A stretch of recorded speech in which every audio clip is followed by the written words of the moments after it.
അല്ലാഹുല്ലദീ ഖലഖകും സുമ്മ റസഖകും സുമ്മ യുമീതുകും സുമ്മ യുഹ്യികും. അല്ലാഹുവാണ് നിങ്ങളെ സൃഷ്ടിച്ചത്. അഥവാ ഈ പ്രപഞ്ചത്തിന് ഒരു നാഥനുണ്ട്, അവനാണ് നിങ്ങളെ സൃഷ്ടിച്ചത്, അവനാണ് നിങ്ങൾക്ക് അന്നം നൽകുന്നത്, അവനാണ് നിങ്ങളെ ജീവിപ്പിക്കുന്നത്, അവനാണ് നിങ്ങളെ മരിപ്പിക്കുന്നത്. ഹൽ മിൻ ശുറകാഇകും മൻ യഫ്അലു മിൻ ദാലികും മിൻ ഷൈ.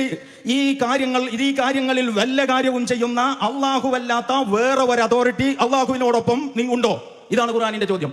അപ്പൊ ഞങ്ങൾക്ക് ഇവിടുത്തെ ഈ ചർച്ച കേൾക്കുന്ന മതരാഷ്ട്രവാദത്തെ സംബന്ധിച്ച് ജമാഅത്തെ ഇസ്ലാമിയെ വിമർശിച്ചുകൊണ്ടിരിക്കുന്ന, അള്ളാഹുവിന്റെ പരമാധികാരം ഒരു വിവാദ വിഷയമാക്കി മാറ്റി മനുഷ്യന്റെ പരമാധികാരത്തിന്റെ പ്രളയത്തിൽ പ്രപഞ്ചനാഥന്റെ പരമാധികാരം തന്നെ പാറിപ്പോകുമെന്നോ ഒഴുകി ഒലിച്ചു പോകുമെന്നോ വിചാരിച്ചിരിക്കുന്ന അല്പജ്ഞാനികളായ ആളുകളോട് ഞങ്ങൾക്കുള്ള ചോദ്യം ഇതാണ്: ഈ പ്രപഞ്ചത്തിന് ഇങ്ങനെ ഒരു നാഥനുണ്ടോ? ഇതൊരു തീരുമാനമെടുക്കേണ്ട വിഷയമാണ്. കമ്മ്യൂണിസ്റ്റുകാർ പൊതുവെ ഞാൻ മനസ്സിലാക്കിയിടത്തോളം അതിലൊരു തീരുമാനമെടുത്തിട്ടുണ്ട്, അങ്ങനെ ഒരു ദൈവമില്ല എന്നാണ്.